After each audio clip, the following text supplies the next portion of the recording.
Hello.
Okay, so shall I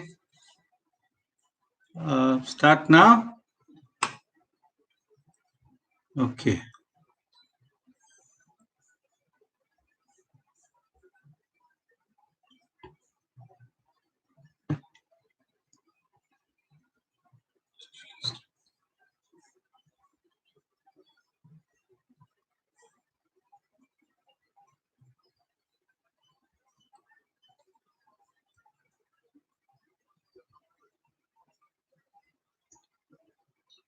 Yeah, so I can just start talking now, no? Right? Okay. All right. All right. Okay. All right. So this conversation is intended as some reflections on what has happened after the lockdown was announced in the context of spreading coronavirus infections on 24th of last month, especially with respect to the implications for migrant workers in India. Now, let me begin with first giving a couple of very elementary facts about this category called migrant workers or migrants in general, because you see, not everyone is a worker, lots of them are dependents and so on.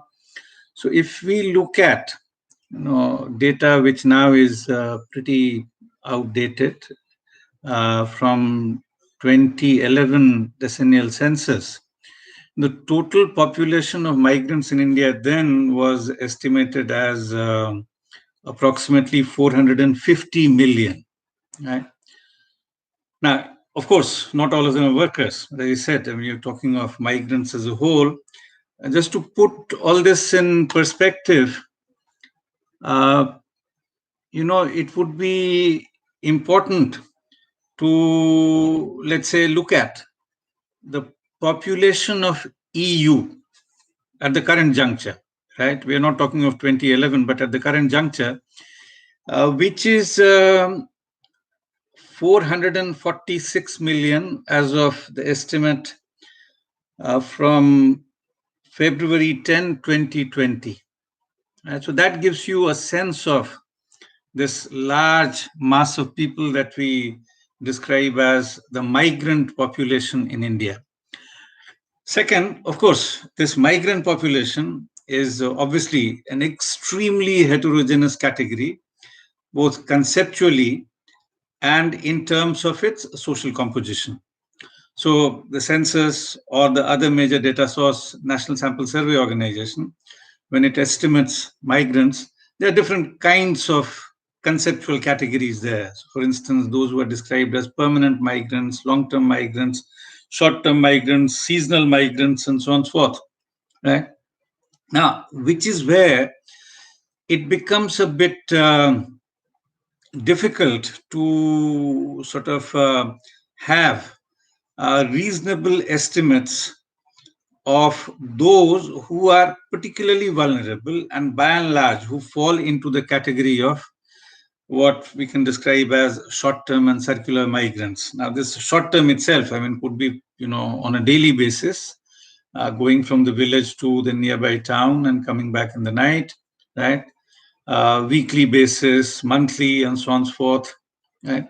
So we really have a very, very heterogeneous kind of category there that we need to keep in mind when we talk of this humongous body of population that we describe as migrants. Right? Economic survey a couple of years ago had estimated that if we look at, let's say, interstate migrants, that is moving from one state to another, that was between 2011 and 2017, it was supposed to be 2016, it was supposed to be approximately 9 million annually, right? If you add all other migrants who are, let's say, intrastate and sort of very short distance migrants, etc., one estimate put it as approximately 140 million workers, right? So, which basically means we are talking of something like more than 1/3 of the workers, almost up to 40%, who come in the category of migrant workers, if we are taking into account all kinds of migrations, right? Within that, if you're looking at, let's say, what is known as seasonal migrants. Now, as I was mentioning earlier, it becomes very difficult as we come closer and closer to those categories which are part of, short-term circular migrants and so on. So there, for instance, if you look at estimates, again, these are at different points in time in the last roughly a decade or so, we are talking of something like 15 million to 55 million, right? That is the number of seasonal migrants in the country. So you can see that, there is considerable difficulty in terms of really getting a good sense of what is the extent and magnitude of seasonal migrants, which is one of the constituents of what we would consider short-term migration, right? If you look at social groups within that, we are talking of approximately 40% of these are scheduled castes, members from scheduled castes and scheduled tribes. Another 40% or so, approximately OBC and other backward castes. right? And the remaining from the general category, which again is a large bag, so to say, right? If we look at gender composition of it, mm, according to the estimates that we have, again, sort of, we have to take all these estimates with a pinch of salt, if not a ladle of salt, so to say, right? But they are illustrative in some sense, and different sources, by and large, are indicating in similar directions, right? So the exact numbers may vary, but somehow, if you look at the broad directions, roughly we are talking of the same thing. So, for instance, increase in the extent and magnitude of migration and so on. Social composition being roughly what I mentioned just now. Likewise, if you look at gender composition, close to 15 to 20% happen to be female workers, and the rest are male, right? Of course, here we are, in all these composition that I mentioned right now, we are looking at workers now. So, of the 140, uh, close to 140 million workers, in our total count of approximately 460 million workers or so, right? Then we are looking at these different categories there. And in that, as I said, sort of what is seasonal migrants. Now, if we sort of, my sense is that seasonal migrants probably are closer to 55 to 60 million, right? Going by various other field-based accounts and so on. In that, about 15 to 20% happen to be female workers. In terms of states which are, let's say, the sending states, right? Bihar and Uttar Pradesh are the top two, right, accounting for most of interstate migrants of different kinds. And again, I'm sort of not uh, reflecting too much on long-term permanent migrants, but more on the other categories. So if you look at, what happened, let's say, in the last 5 years, 6 years, a decade, and so on and so forth, we can see that easily we are talking of uh, increases in interstate migration over the years. And, sort of these two states, Bihar and UP, are at the top. Madhya Pradesh, Rajasthan, Chhattisgarh are among the other states which are significant senders. Delhi, Maharashtra, Mumbai in particular. Uh, then you have a couple of other significant destinations now, which have become particularly important in the last couple of decades: Ahmedabad, Surat, and so on. So you have a number of states where most of these migrants end up being. On the other hand, I mean, there is almost no state in India where you will see the absence of either short term seasonal migrants or those who constitute the other category, namely the more permanent kind of migration and so on, or more long term kind of migration. So wherever you go, I mean, you go to, let's say, Ladakh or, Kanyakumari, or wherever, from the top to the bottom, east to the west, you will see presence of migrants in sort of some of these places, in not on a very significant scale, but not something which can be written off entirely. So if you look at the roads which are being built in the Himalayan region, for instance, most of the workers there come from these states that I mentioned: UP, Bihar, Chhattisgarh, Madhya Pradesh, etc. Right. So that's trying to give a sense of a very brief profile of where people come from and where they go and their social composition and so on. In terms of sectoral destination, so if we look at the sector which has become the most significant sector now, during the last roughly, let's say, 3 decades or so, it is construction. It's construction which accounts for As per the recent estimates, approximately 55 million daily wage workers, right? So if you look at the, and which is second only to agriculture in that sense, in terms of the total employment or share of employment. So if you look at the distribution of migrants across sectors, construction comes at the top, followed by agriculture. So construction is almost 37 percent or so. Agriculture approximately 21%. If you look at the entire manufacturing, it's come to about 16% or so. And then the rest of it is distributed across all the major sectors. So whether it's services and transport and so on and so forth. So you have a reasonable presence of migrants almost everywhere. Hospitality sector and etc. Right.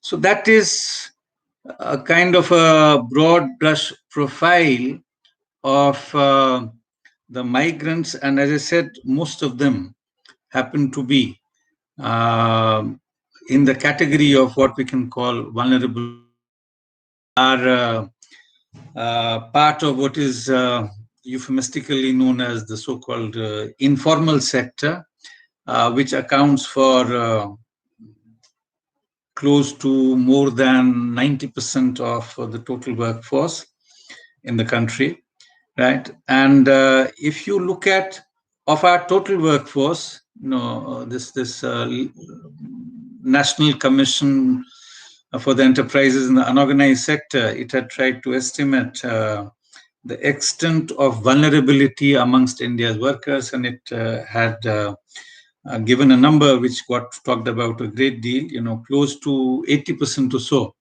of the country's workforce uh, were classed as vulnerable. In fact, even a very recent estimate by the World Bank, it puts for India's workforce approximately 77% or so in the vulnerable category, right? So workers in general in India, overwhelming majority of workers in India happen to be extremely vulnerable, right?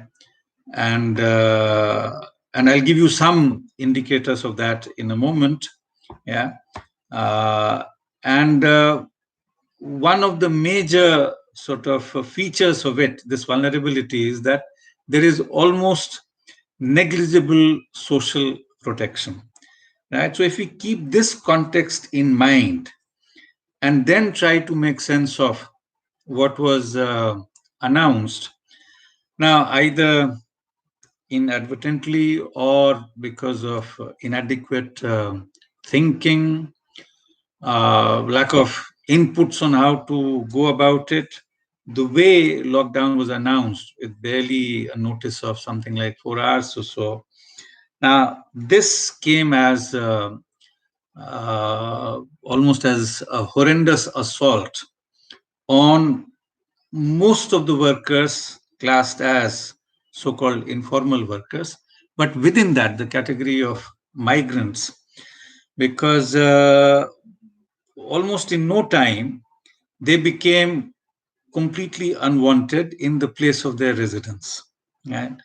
So for a couple of days, there was a lot of uncertainty how to cope with what might happen, etc.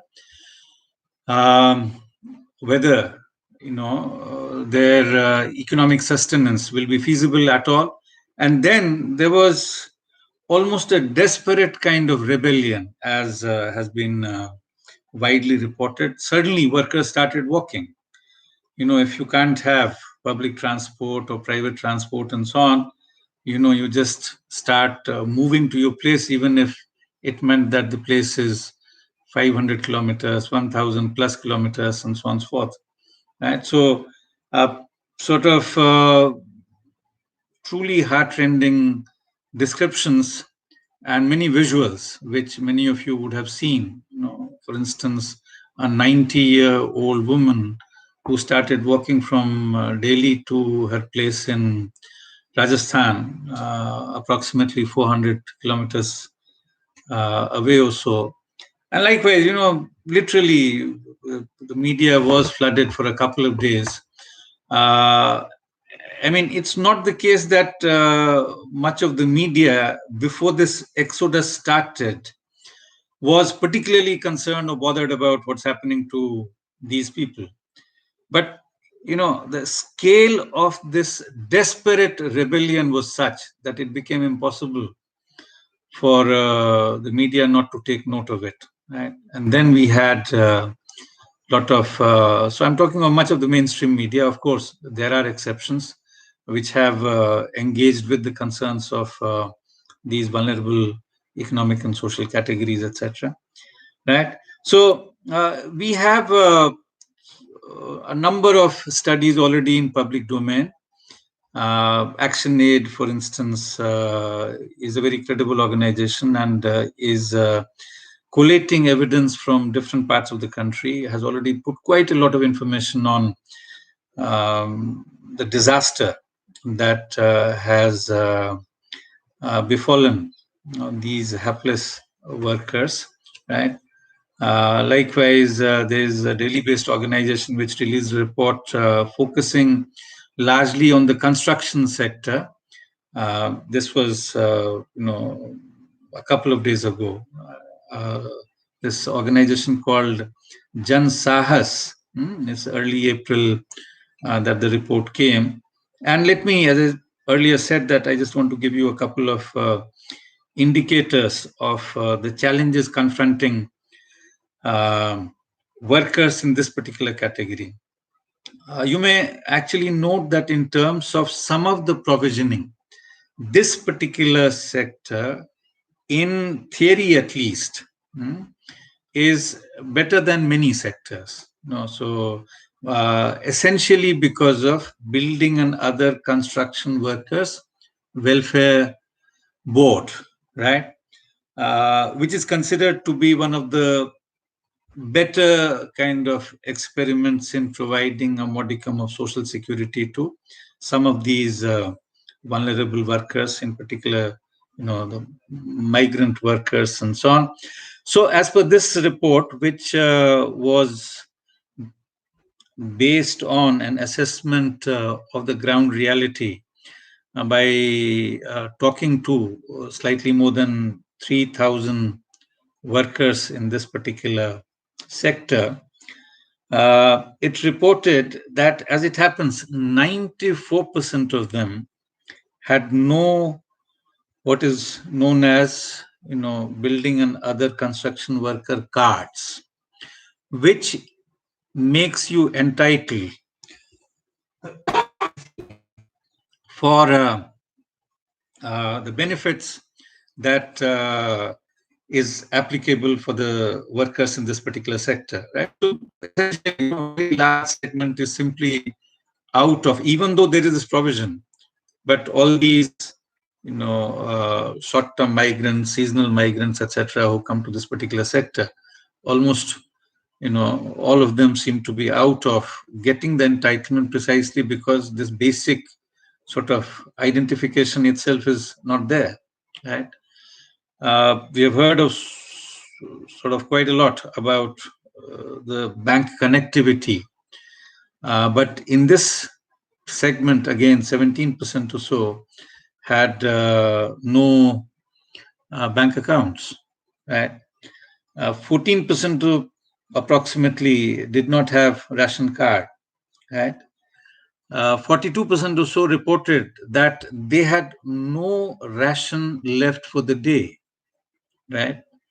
I mean, it essentially tells you a situation of hand to mouth kind of existence in a sector which otherwise is supposed to be slightly better than many other segments in the informal sector, as I said, because of some of these provisions. But you can see, the coverage of it and so on. So 40 odd percent or so did not have any ration left for the day. Right? A substantial percentage, almost 1/3 or so, had loans from wherever they had come from or wherever, etc. Right? But to the extent that there are some provisions for their welfare, in fact, 62%, more than 60% or so, did not even have adequate information. Okay? Um, Even those who had information, many of them, didn't know how to access some of these provisions. Right? Now, all this paints an extremely depressing picture of what would happen to all these workers, and that is the backdrop, in the context of which, in fact, as I said earlier, what we saw was a massive sort of protest rebellion, okay, of a desperate kind. As some observers have commented, it reminded them of something which is quite like the massive mass mobility in 1947, soon after partition of the country then. Right? So that is the sort of context that we need to keep in mind when we want to make sense of what has befallen in this huge, segment of our population. Uh, if you look at, as I said, since they don't have any staying capacity and it's a hand-to-mouth existence, it would be good to keep in mind that close to 50 to 60% of workers in this segment, their wages are typically in the range of daily wage. It's typically in the range of 200 to 400 rupees, 35-40% or so in that range, between 400 to 600, and just the remaining 4% or so has slightly higher earning levels, right? So on the whole, we are talking of a situation where the daily survival of these migrants, okay, in a context of lockdown, in their place of destination, had appeared to become unsustainable, right? And then, sort of, there was, as I said earlier, uh, almost no option for them to try and get back to their areas of origin. One more stat which I may want to share with you. I mean, I think it should be of help in terms of understanding the macro picture.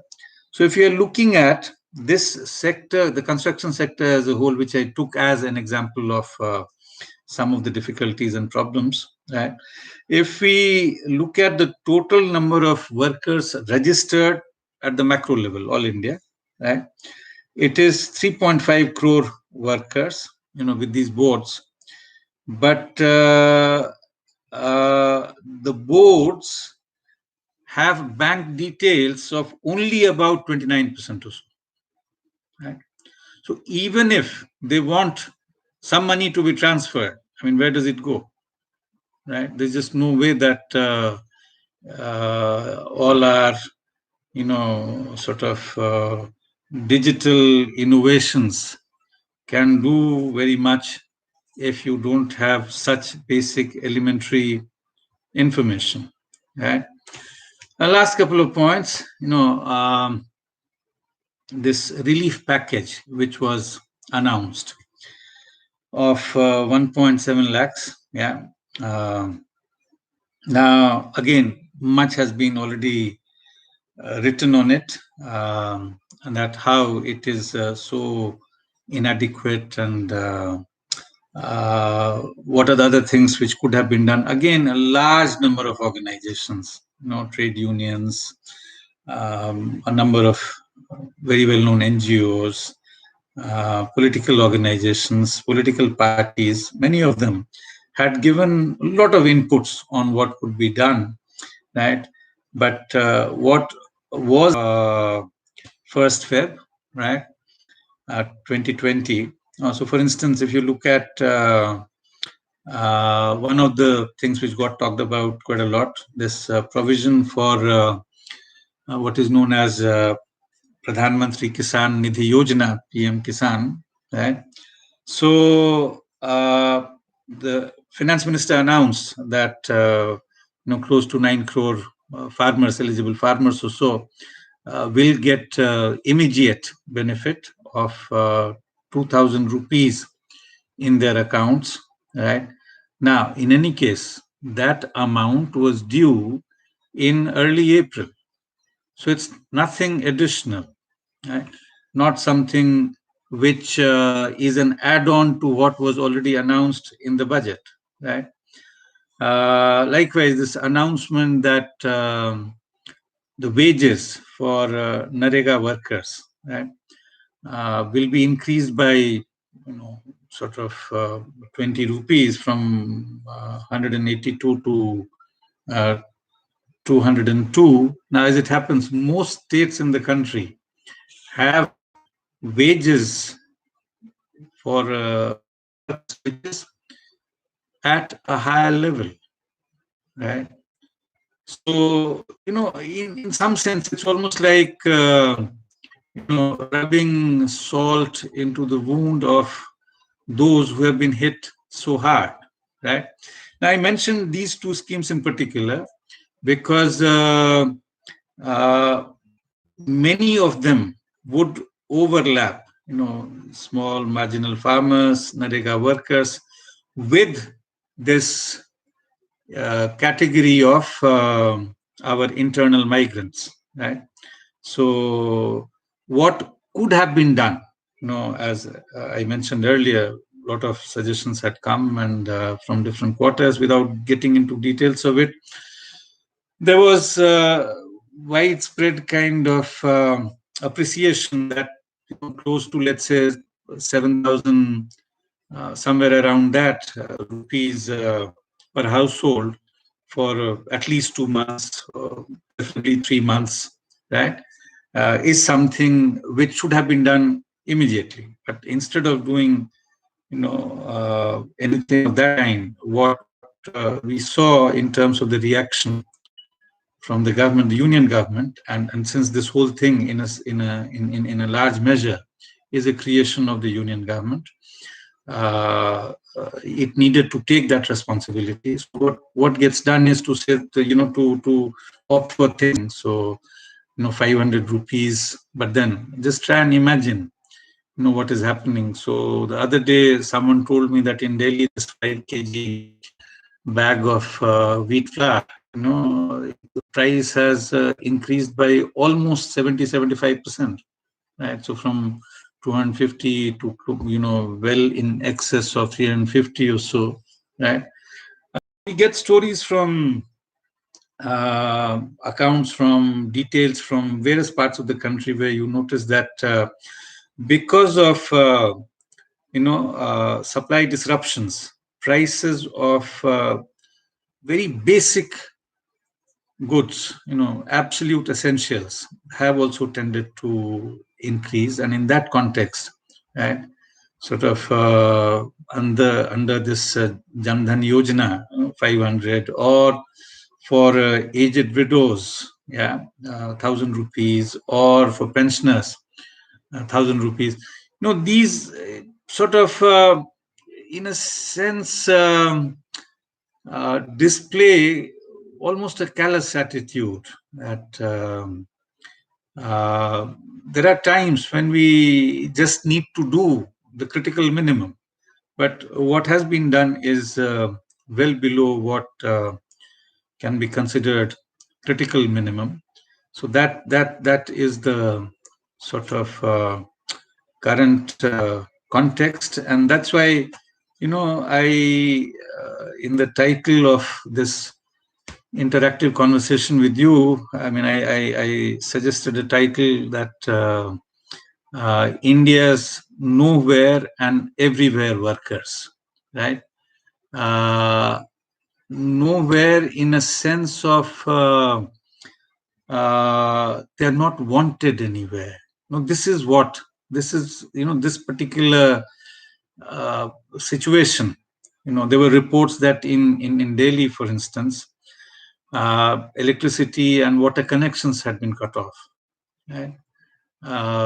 People were told simply to leave. Right? So now we don't have careful studies to give us a good sense of, how much and so on, right?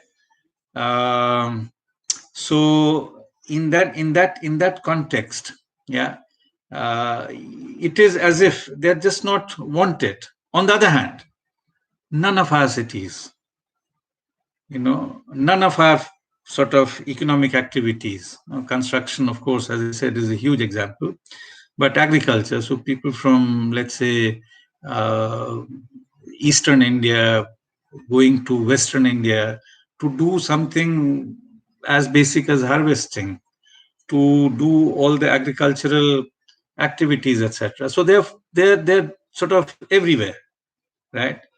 Uh, as I said earlier, go to Ladakh, go in some hospitality setup, talk to them. They tell you that yes, they're from sort of northeast India. Many of them have had some education, can speak reasonable English, and then have landed up there as part of this almost vulnerable, informal kind of migrant, right? So it's a strange kind of paradox that we're talking about. They're not wanted anywhere and hence nowhere, and they're everywhere because they are actually drafted everywhere, right? When the going seems to be reasonable to good. However, the way this, to a very large extent, panic has gripped this nation, right? And the way it was handled politically, right? They became complete no-nos. So nowhere, right? So that was the now. So I would be very happy to respond to some of your uh, uh, inputs, questions, clarifications, etc. Right now, Ankit, uh, you want to know this push for reservation of jobs for locals at state level as a means to reduce the migration dependency. These policy measures are increasingly being voiced. You see, it is indeed the case that a kind of this sort of ideally it should be daughters and sons of the soil, but as it is said, typically the son of the soil kind of syndrome gripping everywhere. Different states saying that more than 50%, 60, 70, 80, 90% will be reserved for the so-called locals and so on. But then you see, what we really need to understand as the root cause of the crisis is the simple fact that jobs have disappeared in India during the last roughly 3 decades or so. Just one simple stat will clarify. If you look at early 1980s, and if you look at the rate of growth of jobs, employment, right, uh, annually, now it was close to roughly 2.5% or so, right? Now, if you come to the most recent period for which we have the data, it is now negative, right? So if you look at the 27 major subsectors, right, in half of these, jobs are being shed. So it's actually not only a context of job loss growth, sort of in these sectors, but even other sectors where there is some employment being generated, right? It's not enough to offset the extent of losses in the remaining sectors and so on. So it's not only what this common phrase job less growth, but we actually are in a phase of job loss growth if you go by the credible data coming from sort of our National Sample Survey Organization, Reserve Bank of India, and so on and so forth. So there is a database which is known as RBI claims, which is what I'm mentioning just now. So that is at the root of the problem. So given that, I mean, of course, it becomes a political posturing that yes, we will try and reserve jobs. But if there are no jobs, I mean, who are you going to reserve it for? right? So we really need to think of, sort of the basic questions which need to be addressed instead of getting into a kind of dangerous rhetoric, okay, which essentially pits citizens against citizens, states against states, and so on. And this has been happening for a while. In many parts of the country, we know that uh, we have had horrendous kind of outcomes for migrant workers at particular junctures. Now, let me not get into lots of these details. I'm sure most of you would be aware of it. So it's just that we are barking up the wrong tree. The discourse needs to be set right on that, Ankit. Kedar, you mentioned a report which says that 80% of truck drivers, cleaners have left for their villages, with only 15 to 20% fleet of trucks currently operational currently. Now, as it happens, you see, I mean, as I mentioned earlier, the what is known as the supply sort of infrastructure, right, and part of it is transport. All that has been massively disrupted. As you rightly point out, there is this report. Many reports tell you that even those who are operational are simply stuck on some of these national highways, right? How do you move them, right? I mean, unless there is a serious attempt to address that, even this limited kind of fleet which is available, is not really functional. It is almost dysfunctional, right? Uh, this other question that you ask, can supply chains to all these cities that we have, will it remain viable? Of course not, right? Unless corrective measures are taken right away. Right? And as I mentioned earlier, if you look at the prices of very basic essentials skyrocketing, now that has happened almost because of this. So you actually have a very strange kind of, again, almost an ironical situation. There's a lot of things with farmers, but the farmers can't even go to the mandi to sell it, right? So, you have reports which tell us that many of these perishable commodities, right, uh, precisely because they cannot be moved to places that they ought to be moved. Now they are being used as fodder for cattle, etc. Right? And the same farmers, since so their income in any case crashes. Now, when they want some other essentials, let's say even if they don't have leftover grain from last year or wheat flour and so on, now they have to go and buy it, and the prices have zoomed, right? So both from the supply side and on the demand side, very large segments of the population, yeah, are getting hit really, really hard. Right? Uh, Karthik, uh, you see, I think India's case of lockdown and the way it has been made operational is a particularly extreme kind of lockdown, right? First, there was very little time given, as we discussed earlier, barely a few hours, right? And two, in terms of, just bringing a whole lot of very basic things to almost stand still. So even though there was a lot of talk about how the supply and mobility of essentials will not be disrupted, but clearly that has not happened. You already have mentioned some numbers. Whether it's flow of transport and so on. Right now, how does it compare with other developing countries with the large migrant population?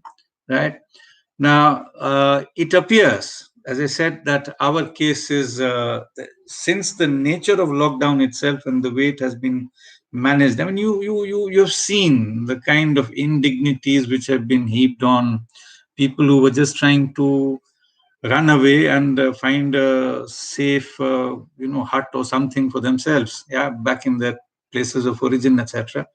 the way they were treated, and so on and so forth. So clearly, the treatment here has been much worse. What I hear from South Africa, which went for lockdown a few days after us, there again, the attitude of the administration has been particularly harsh to migrant workers, or in general, the way the lockdown is being implemented. So people in the informal sector, and including migrants and so on. But precisely because our size of population and so on, what we saw here in terms of the scale of uh, coming down on migrants possibly will not find parallels anywhere for reasons of size. And if you're looking at, I mean, the country which is, I mean, there's only one country which is comparable, as you know, which is China. There, in fact, apart from Wuhan and large parts of Hubei and three cities, we never had any serious lockdown, so to say. If you look at East Asia in general, South Korea or Japan, or, so some of these countries. So we noticed that, in fact, the whole, I mean, firstly, of course, in case of China, the whole thing again was neglected for a while, and hence, it also came to them as well, the recognition that yes, here is a crisis which they should have seen coming. They didn't, but then the response did become pretty harsh. So it was a very serious kind of lockdown within Hubei province and Wuhan in particular, right? But if you look at, large parts of the country otherwise, there has been controlled, sanitized movement of facilities and so on. Factories are very much sort of functional, etc. So you don't find a similar kind of comparison in terms of you know now if you look at Europe, I mean, barring a couple of cases again, so and uh, Italy and Spain in particular, but if you look at Germany, etc., yes, social distancing, a lot of precaution, etc., but you don't see the kind of anything comparable to the kind of lockdown that we are talking about. Yeah. So yes, lockdown itself can be of various kinds, and how do you handle that? How do you implement that, and so on and so forth? There is a lot of literature coming from scientific community, which gives useful suggestions on that. But your question was, how has India done it? I mean, the way it was done was, I would say, inexcusable. It was horrendously wrong. It was a huge, at least inadvertent kind of blunder, right? Uh, you have most countries not falling for that kind of thing, right? Large countries, I mean, they're, I mean, EU, as I mentioned earlier, the population is roughly one third of, slightly more than one third of, you know, um, in fact, not even slightly more. In fact, approximately one third of the Indian population. But there, if you look at, we have different kinds of models there. But on the whole, we didn't have anything like this. Okay. Now, Karthik, the other thing that you're asking, labor law dilution being slowed down or even halted because of the current crisis. Listen, I think we have already given up on let's say how we need to treat labor in any positive sense, and I don't think that process will be slowed at all, right? My sense is that, in fact, the way they were thrown away from their places of destination already tells you a hell of a lot about the mindset. There is a lot of photo op kind of talk by different governments and so on that, yes, we will care, we'll try and do things. You say that employers should not retrench them, but how are you going to sort of ensure that? How are you going to implement that and so on? Right? Now, if governments are saying that some things need to be done, governments have to intervene and find resources, right? Look at India's MSME, which is, sort of a very large uh, employer in this country, and most of them, even let's say enterprises which are there part of the bottom 50% or so, find it extremely difficult, especially in the last 5 6 years, the way things have panned out. So unless adequate resources are provisioned for, it would become very difficult. And in any case, the overall mindset itself, in that sense, has turned one which is very, very anti-labor, right? Shiny CMI statistics, unemployment rate increased by 23%, but the impact of job loss was more in urban areas. You see, my sense is that yes, I mean, if you're looking at this migrant population, which is disappearing from here, but look at lots of activities. If you look at a lot of, let's say, what is known as unorganized industries, they are very much in rural, or let's say mufassil kind of semi-rural, proto-urban kind of context and so on. So I think we will need to pay more attention to the relevant information emanating from these different areas, because my sense is in rural area again, I mean, whether it is rural, informal, let's say just this harvesting right now. I mean, the Society for Social and Economic Research, and they have come up with some statistics, some field studies, etc. And they're saying that the harvesting is not getting done, the different kinds of things which, so substantial job losses there, right? Workers who had already gone, many of them have been packed off. Yeah. So, whether it is rural, so-called informal sector, or rural farm sector and so on, we do not know enough. That's my sense as regards what has been the extent of the hit in rural versus urban and across states, right? So, rural basic problem is that the farmers in any case were in a very messed up state. Right? We know that for the last several years.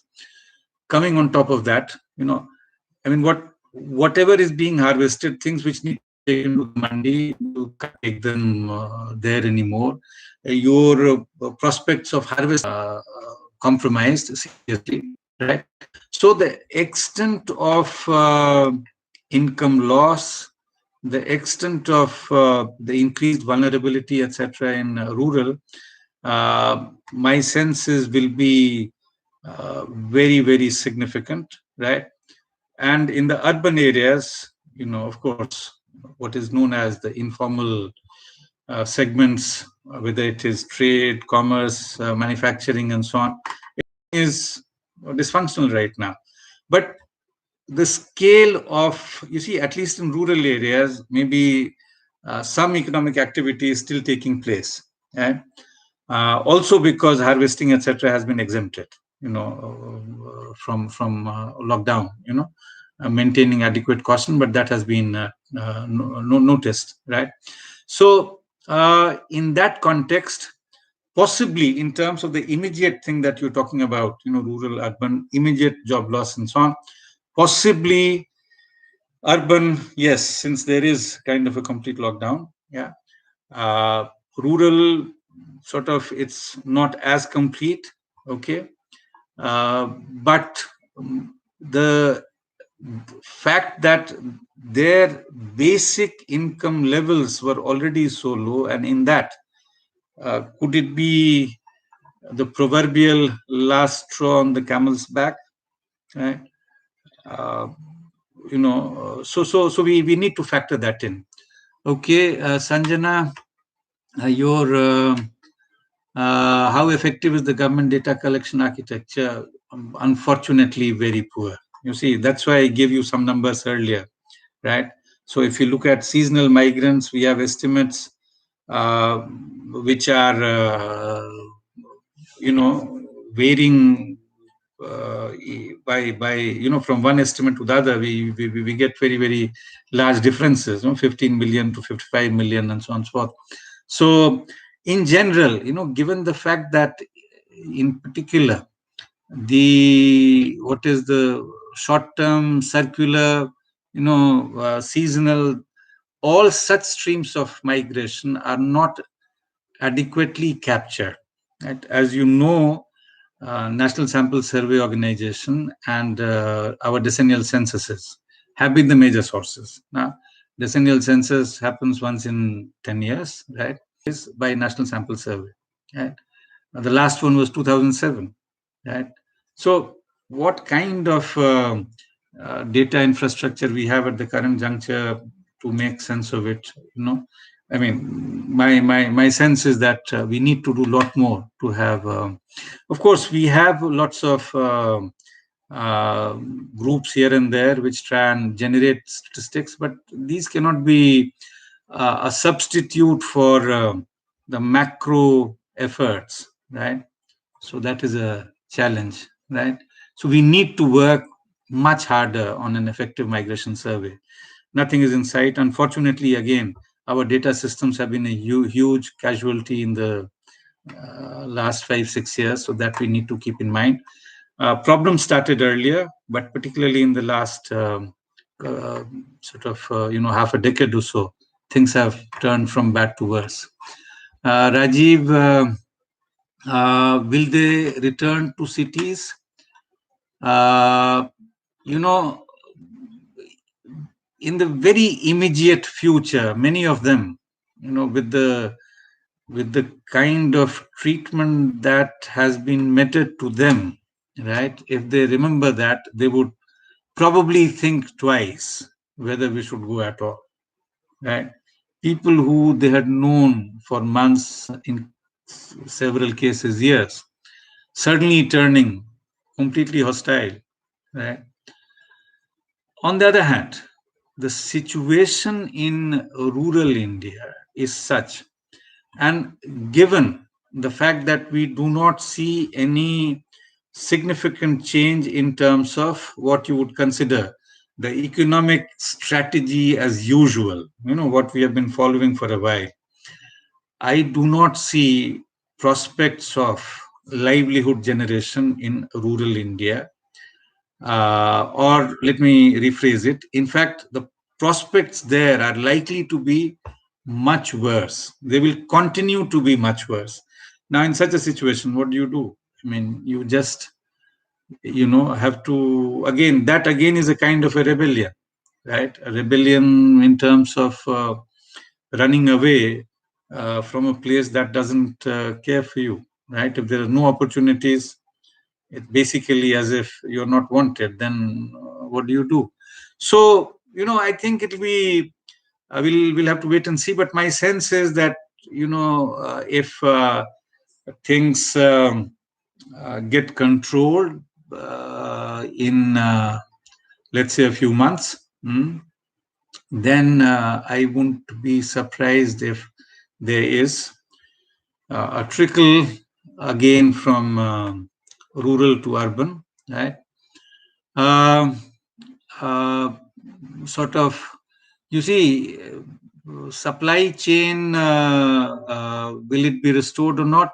Now, I think you still have, although large segments of the migrants, they were forced to move, but you still have enough personnel in urban areas. I mean, I don't think that will be a huge challenge, right?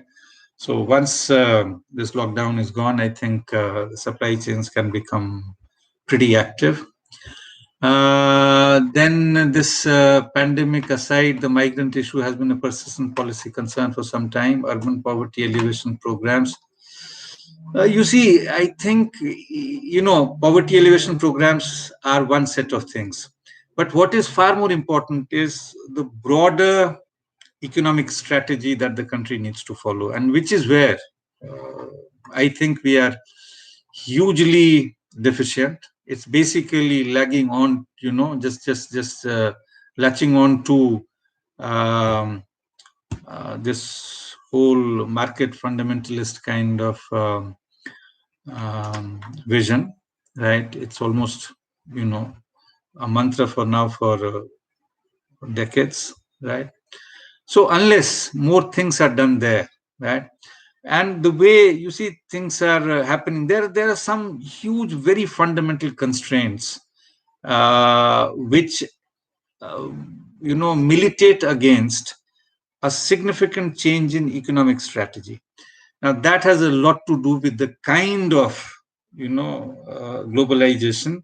And if we understand correctly the basic elements of the neoliberal components of it, Professor Prabhat Patnaik keeps talking repeatedly, of our finance capital and how states become completely subservient to it and so on. So if you do something which the finance capital doesn't like, right, then what happens? If you have already become part of a certain kind of regime, right, what are the costs of getting out of that regime? It's possible that in the short run there would be certain costs, right?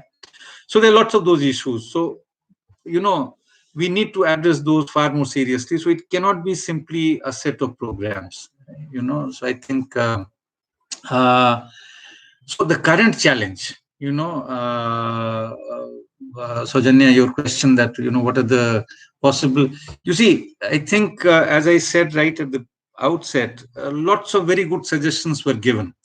One of these was that, let's say, 7 to 8,000 rupees per household for 3 months, okay, transfer, right? The whole thing would have come to, a whole lot of schemes associated with that would have come to about 3.6 lakh crores or so, right? Now that needed to be done, okay, and then once you tide over this, start sort of thinking how to move forward. But in terms of addressing the current challenge, there was that kind of critical minimum investment which was required. But what we are witnessing, you see, if you sort of make sense of the numbers and its distribution in the package announced by FM, right, finance minister, of that 1.7 lakh crores. And if you already know that a substantial part of it is very much there in the union budget of 1st February 2020, right? Then you see that the additional is very little. It's possibly about 40,000 crores or so, right? Somewhere around that. Yeah. So it is, compared to what was being suggested as a critical minimum intervention, it's roughly what, 1/10 of that, right? So that is the challenge. I mean, I think we need to we needed to do that, and then go back to the drawing board and see, okay, how do we make sure what other things are done. But that is where one needs to then engage with the serious challenges and constraints of the overall trajectory of planning and overall vision of economic development, etc. But that, of course, will take time, would take time, would have taken time, etc. Right? But at least the immediate, what needed to be done, we have fallen miserably short of that, right? uh, then Kedar, with 25 like active, is the data on workers suffering from these with poor immune system? Yes, sure. You see, as you would know very well, that when it comes to the incidence of all these very serious health challenges, it is our relatively vulnerable population, including migrant workers, who are disproportionately represented there. Illustrative evidence, but not quite, what we would consider very good quality comprehensive data on the disease burden, the incidence of various kinds of major health challenges, etc., across each one of these different groups. Although I think some of the evidence now coming from NFHS, uh, gives us at least some good windows into understanding, the different social and occupational groups and how they get impacted. Uh, Kedar, so Corona, are we creating new problem, ignoring the? You see, sort of, we in fact have ignored all these old problems like tuberculosis and so on for a very long time, and I don't think it was at this point in time a question of either or, given the kind of urgency that Corona imposed on us. Of course, it needs to be addressed. But then, the real challenge, of course, is, there's an excellent recent book by Dr. Srinath Reddy, Making Health in India, Orion Black Swan. If you look at that, you get a very good perspective on the health situation and so on. We need to have a much more, let's say, holistic vision on how to address our health concerns, right? Uh, I don't think resources are being diverted from whatever little was being assigned to allocated, etc., which in any case is so little and so inadequate, right? That there's nothing one can say about it. But the point is that what is being done is to get resources from some other critical activities, etc., right? Because what we assign to, as I said, many of these health challenges, they're so tiny, so little, right, that there's very little that you can take out of it. Okay. So, and in general, what is very important, what is extremely important for us to understand is that resource question in this country has got completely messed up through a series of, partly a certain kind of sort of economic thinking, and partly you would say misadventures, right? I mean, there are many things that we can discuss, but for lack of time, I mean, I think I should not get into lots of these details. But just to highlight one, I mean, just look at this whole business of GST.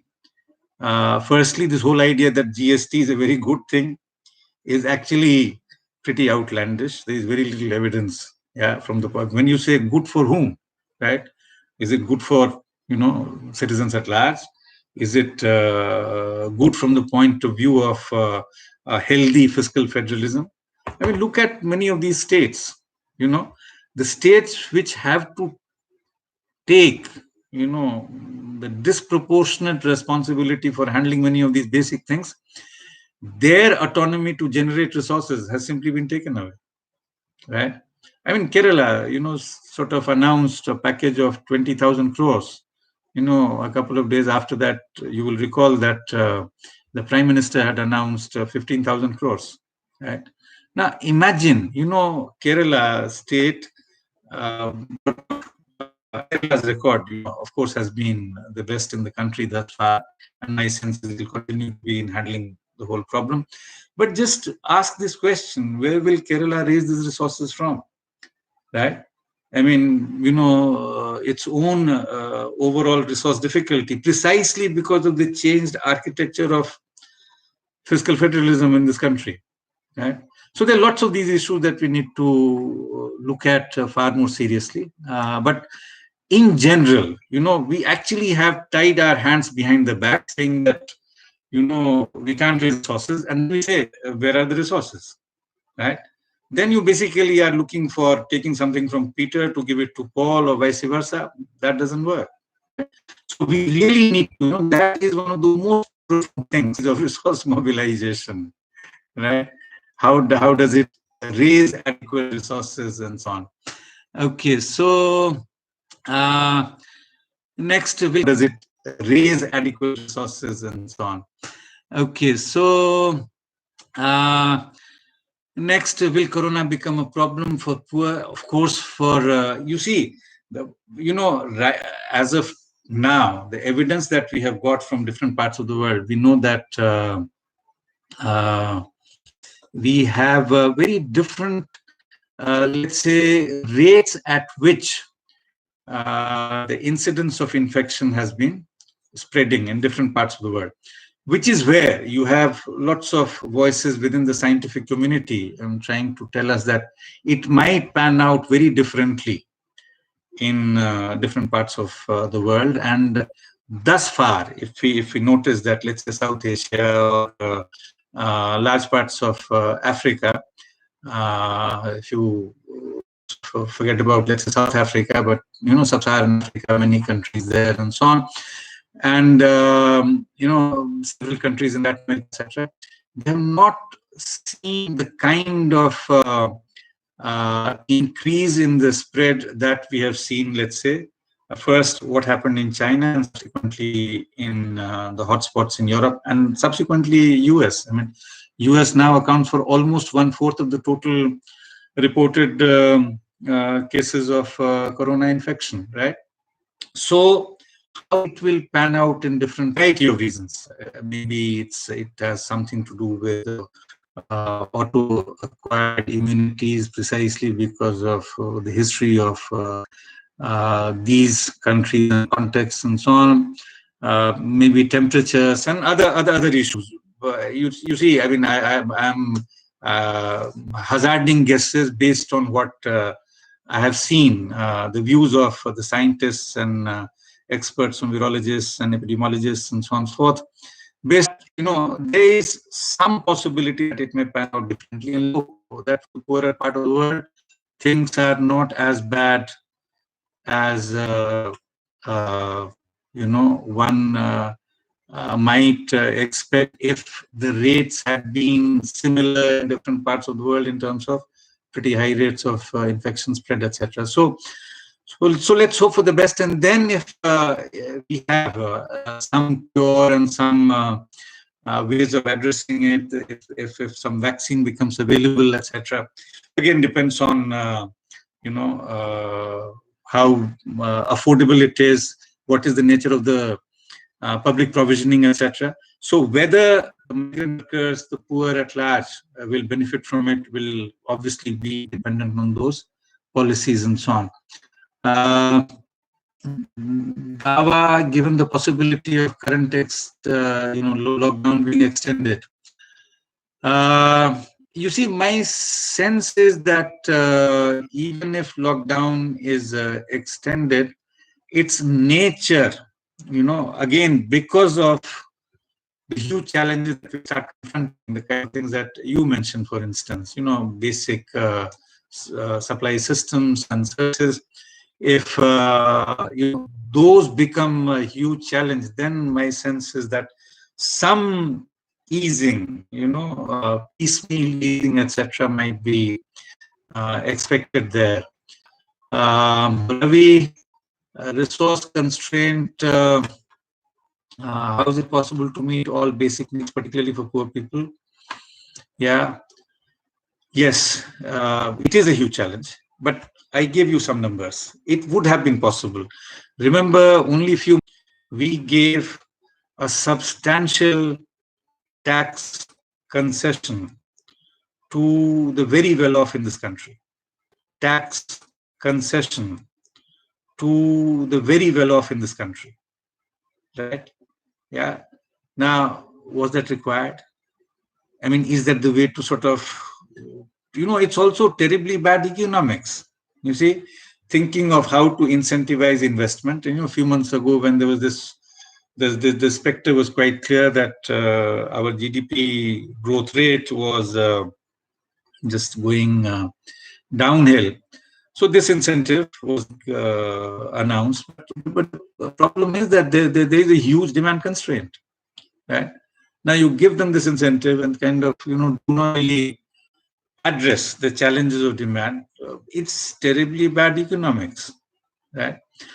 But you do, as and when you want to raise some resources, you do so. So, for instance, you ask the Reserve Bank to give you almost 1.5 lakh crores, right? And then you ask for more. right? So there are ways of raising resources. So, raising resources, unfortunately, has been made more than a bogey than it should be, right? Yes, as I mentioned earlier, in a neoliberal framework, governments typically tie their hands, right? But then, I mean, there are situations when you have to, even within this framework, you can sort of do things which need to be done. One of the best examples of, how in a things could be done was the case of Brazilian President Lula, from 2002-3 to almost 11-12. If you look at the increase in overall tax GDP, right, and a greater part of it, or at least half of it, was actually the taxes, right? So yes, I mean, that was also a new framework, but things can be done. Now, whether we have the ability, the will, and so on, are key questions. Are we even thinking questions? Are we even thinking about these things? You see, I mean, you will find ways once you start thinking of what could be the possible ways, right? But unfortunately, there is not enough evidence of that. On the other hand, I'm talking the economic crisis right now, and especially for almost 70-80% of this population, right? Maybe there is some rethink on the part of the government, right? Now, I'm not privy to what happens in those. I'm not privy to what happens in those very important corridors of power. So, difficult for me to say if whether there would be some attempt to try and help or find genuine and critical minimum support for the workers of this country, working people in this country. That is important. Trisha, if the migrant workers do not come back for work in urban informal sector after the lockdown, how will the urban-rural wage inequalities? You see, if you go simply by supply-demand kind of logic, right?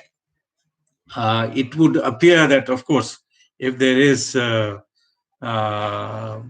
relative shortage, it might have some upward pressure on wages for those who also constitute the lower levels of, right? How it would finally play out, even if you go by the logic of this neoclassical kind of thinking, right, or supply demand kind of thinking, needs to be figured out in terms of at different sort of points in that ladder, steps in that on that. So if you're looking at the wage inequality in the urban areas, right? If you're looking at urban versus rural, right? That logic would suggest sort of the proportion has gone down. It's likely to have greater pressure here. And in any case, in rural areas, as we know, things are much worse. There is a massive crisis of livelihoods there. So in any case, there are these gaps. So going by that, yes, one might expect further increase in that gap between urban and rural. On the other hand, there are lots of other factors which impinge on, what happens to wages. So for instance, we know that soon after Narega was implemented, which more or less provided a floor, suddenly you find a very significant sort of improvement in wages in rural areas, right? Even in the context of what was otherwise a difficult situation in rural areas. If you look at particular categories, for instance, women categories, for instance, women or scheduled castes, right? Again, there were significant improvements which were noted there. So it does become a function of many other things like public policies. It becomes, of course, a function of the organization of workers. How do they handle the situation, etc. Policies.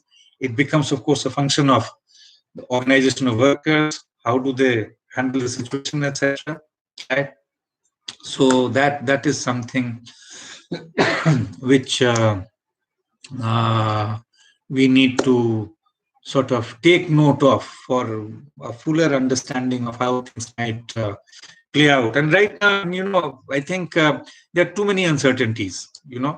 My sense is that in the short run, it has been a huge disaster for many, right? For very, very large segments of the population. And in fact, if I may paraphrase John Maynard Keynes, sometimes it's not in the long run that we are dead. Even in the short run, we may simply die, which is what is happening to many of our, workers, migrant workers, right? And we know, if you look at the number of deaths in due to corona infection and the number of deaths because of lockdown, some estimates have been generated, right? They are reasonably close to each other, right? So we have to take all that into account in terms of how the situation might play out. Uh, by and large, as you know, the wages are at levels which tend to be barely survival wages, malnutrition wages, etc. in this country, right? And something going up or going down to some extent, right? So when we look at migrant workers, when we look at the so-called informal workers, etc., that's a sort of story. In fact, incidentally, many of them, if you look at workers in construction, for instance, right, and all kinds of patterns which have emerged. So, for instance, you have this whole system of job. Basically, the couple which gets, or rather, in a small household, which gets hired, right, and then the female also starts working as a subsidiary kind of worker, subsidiary in terms of only status, not in terms of working hours, right? They work as much or even in terms of contributing to the construction activity, right? But yes, it is true that many of them work in other activities, in particular domestic. Right? So if it is indeed the case that see the flow from rural to urban in construction or other activities picking up significantly, of course, female workers from such households who were coming, highly unlikely that they would chart out on their own, typically make these particularly long distance journeys. Increasingly, women have joined them, right? But to the extent that women go, it is very much in that what we would consider, a gendered kind of structure of women go. It is very much in that what we would consider, a gendered kind of structure of migration that we need to keep in mind. Okay, so yes, so their future is that much more difficult, right? So I think I guess it's being addressed. Otherwise, please do let me know if because I don't see any more questions or clarifications or responses any further. Right. Of course, from Sam Moyo African Institute of African Studies, Freedom, which is on liberal democracy and globalization. Right. Now we can see, the reactions that we have seen. There is a massive, let's say, reaction against the idea of liberal democracy itself. Right? In terms of, for instance, how we need to think of our collaboration and our goodwill and caring attitude for countries and so on. Suddenly it seems that we have, in fact, masks which were meant for France or for Brazil were actually hijacked from airports by the US, right? Either by offering much higher prices, right? So, you have weird kinds of, right? So, you have weird kinds of things happening, etc. So, India being told that some malaria drug, which there is this feeling that it might be of help in handling corona as well, in terms of those who get infected, as part of their medical regime, right? And then yesterday it was said that a request has been made to the Indian government, and today it was said that if it is not done, then US may retaliate, right? So, you have this whole sort of inter-country kind of extremely undesirable, unfortunate sort of reactions, which basically hit at the principle of the idea of democracy, right? Now, in a sense, what implications it has for globalization? Will we have the same kind of framework? Now, which is what is being obviously contested in many ways, and it's being contested for some time now. We know how sort of coming of Trump to power was predicated on America first, right? This whole thing about US versus China and so on and so forth. So clearly, there would be a lot of questions which will be asked even further. Many questions have been asked, are getting asked in the context of the corona pandemic freedom. So I think that's the sort of situation which we are witnessing, and where would it go? Difficult to say at this point in time, because again, will it become business as usual when things ease out? Right? Although this kind of spread of a virus, is almost once in 100-year kind of thing that we have known. After 1819 Spanish flu, right? It is after 100 years that something in terms of scale, right? Of course, by the time the Spanish flu got under control, it had killed many more. Let's hope that for a variety of reasons, the fatality will be nowhere close to that. But yes, the spread of it, the number of countries which have got engulfed in this particular pandemic, it's much more than, let's say, the 2003 SARS epidemic, which was approximately 26 countries and so on. So yes, I mean, I think there will be a lot of questions asked.